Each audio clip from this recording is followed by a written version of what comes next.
To Cambridge English Language Institute. This is Ansar Ahmad. In today's video I am going to talk about Darwinism, silent features of Darwin and Wallace theory. इससे पहले हमने evolution के chapter से Darwinism में 2 video upload किए हैं। आज हमारा वीडियो नंबर 3 है डार्विनिज्म के बारे में। इसमें आज हम साइलेंट फीचर को डिटेल से डिस्कस करते हैं। चलो स्टार्ट करते हैं। ये जो थ्योरी था ये 2 साइंटिस्ट ने पेश किया था। ये इंडिपेंडेंटली काम कर रहा था। कब? इस 1859 में। हम इस वीडियो में ओनली फीचर्स देखते हैं। सबसे पहले जो फीचर था इसको देखते हैं, ओवर प्रोडक्शन। ओवर प्रोडक्शन जिसको हम कहते हैं ओवर प्रोडक्शन।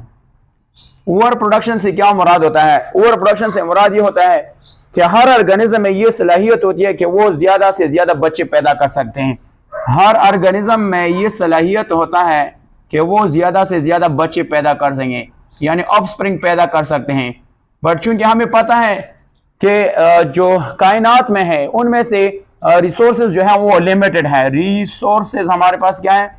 रिसोर्सेज हमारे पास लिमिटेड है, लिमिटेड। और रिसोर्सेज आपको पता है, रिसोर्स में अगर हम बात करें हमारे पास वाटर है, हमारे पास स्पेस है, हमारे पास न्यूट्रन है जिसको हम फूड वगैरह कहते हैं, न्यूट्रन वगैरह है।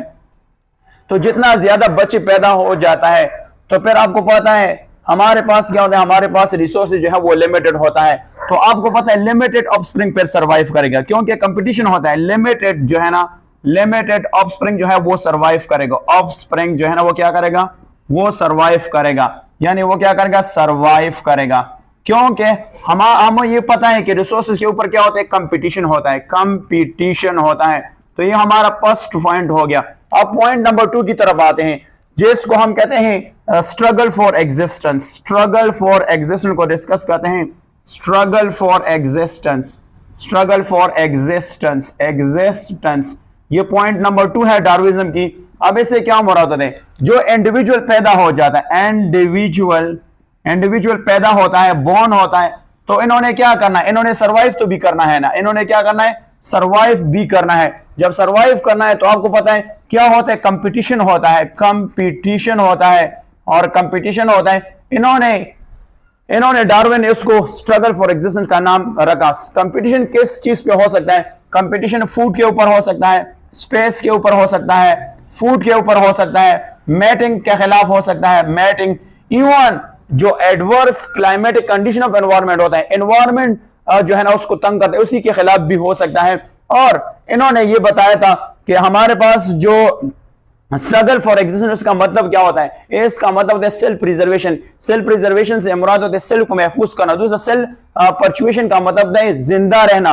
तो उन्होंने ये बताया कि हमारे पास जो स्ट्रगल फॉर एग्जिस्टेंस होता है ये 3 तरह के होते हैं। एक उन्होंने नाम दिया है that is called intraspecific, intraspecific जिसको हम कहते हैं इंट्रास्पेसिफिक स्ट्रगल। इंट्रास्पेसिफिक स्ट्रगल को हम राइवल भी कहते हैं, राइवल्स। इसको हम क्या कहते हैं? राइवल्स भी कहते हैं। ये कौन सा होता है? ये कंपटीशन बिटवीन 2 सेम स्पीशीज होता है। फॉर एग्जांपल अगर मैं आपको बात बता दूं, कैट के दरमियान कंपटीशन हो सकता है, फॉर एग्जांपल ह्यूमन के दरमियान कंपटीशन हो सकता है। तो इसको इंट्रास्पेसिफिक कंपटीशन होता है। दूसरा हमारे पास होता है जिसको हम एंटर स्पेसिफिक कंपटीशन होता है। एंटर स्पेसिफिक कंपटीशन होता है। स्ट्रगल जिसको हम कहते हैं स्ट्रगल, इसको हम बेसिकली प्रे और प्रीडेशन भी कहते हैं, प्रे और प्रीडेशन भी कहते हैं, प्रीडेशन कंपटीशन भी कहते हैं। ये कौन सा स्ट्रगल होता है? यानी competition between the member of different species. क्या फॉर एग्जांपल इनमें से डिफरेंट स्पीशीज होंगे। फॉर एग्जांपल अगर मैं बात करूंगा तो हमारे पास केट और माउस के दरमियान हो सकते हैं। तो माउस क्या है? माउस जो है ना डिफरेंट स्पीशीज है, केट डिफरेंट स्पीशीज है। तो इसको हम कहते हैं इंटर स्पेसिफिक स्ट्रगल कहते हैं। हमारे पास एक और है जिसको हम कहते हैं extra specific struggle, extra specific struggle भी कहते हैं। ये कौन सा स्ट्रगल होता है? ये हमारे पास इसको हम एनवायरमेंटल स्ट्रगल भी कहते हैं। ये वो स्ट्रगल होता है struggle against force of nature, struggle against force of nature. इसको हम कहते हैं स्ट्रगल, इसको हम कहते हैं स्ट्रगल अगेंस्ट, इसको हम कहते हैं against, struggle against force of nature, force of nature. Force of nature से क्या मुराद है मैं अभी समझाता हूं।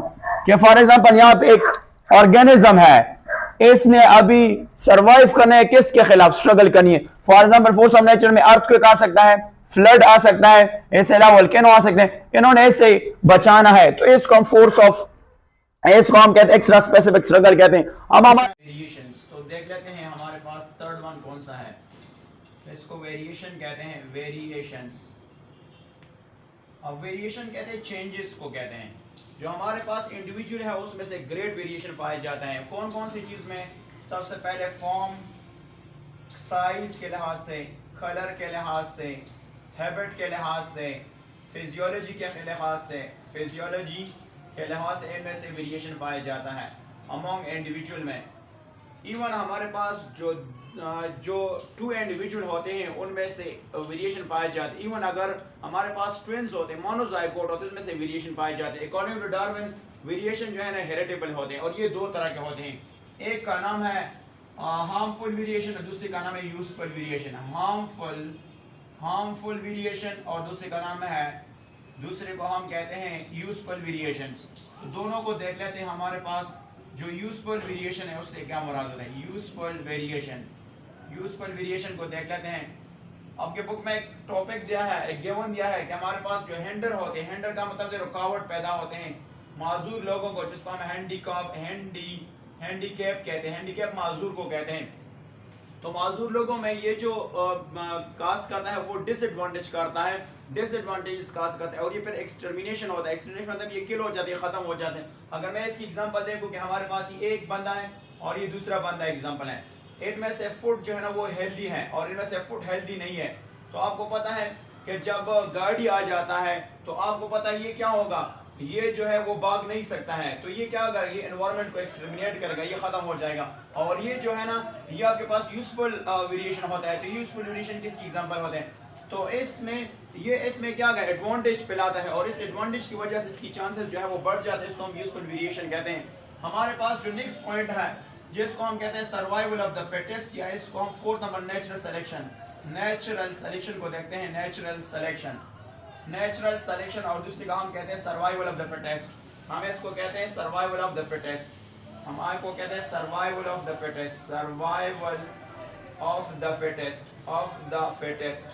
इससे क्या मुराद होते हैं देख लेते हैं। अकॉर्डिंग टू डार्विन कि ऐसे इंडिविजुअल जिसमें से यूजफुल वेरिएशन है, सक्सीडिंग वेरिएशन है, सक्सेसफुल वेरिएशन है, जिसको हम यूजफुल वेरिएशन कहते हैं। यूजफुल वेरिएशन जिस ऑर्गेनिज्म में आया तो वो क्या होता है, उनमें से एडवांटेज वेरिएशन आ जाते हैं। और ये क्या होता है, ये एनवायरनमेंट में सेलेक्ट हो जाता है, ये सेलेक्ट हो जाते हैं, और बाकी जो है ना वो क्या होता है, फर्निश हो जाते हैं। फर्निश का मतलब होता है वो खत्म हो जाते हैं। तो ऐसे प्रॉपर्टी को हम कहते हैं नेचुरल सिलेक्शन। अकॉर्डिंग टू दूसरा जो हमारे पास है जिसको हम स्पेंसर कहते हैं। स्पेंसर क्या कहते हैं? स्पेंसर कहते हैं कि हमारे पास एनवायरनमेंट में एक इंडिविजुअल है, अगर वो फिट हुआ तो वो सेलेक्ट हो जाता है, और अगर दूसरा मैकेनिज्म अगर वो अनफिट हुआ तो वो एनवायरनमेंट इसको क्या करेगा, टर्मिनेट करेगा। तो इसने इसका क्या नाम रखा, इसने उसका नाम रखा सर्वाइवल ऑफ द फिटेस्ट। हमारे पास जो फिफ्थ नंबर प्रॉपर्टीज है जिसको हम कहते हैं स्पेसिएशन, और we can say origin of new species. Fifth number है that is called speciation. Speciation को देख लेते हैं। हमारे पास स्पेसिएशन क्या होता है? स्पेसिएशन और भी कहते हैं origin of new species. Origin of new species. New species से क्या मुराद होता है? New species. अब यहाँ पे देखते हैं इससे क्या मुराद होता है। स्पेसिएशन कहते हैं the formation of new species. अब न्यू स्पीशीज किस तरह बनता है?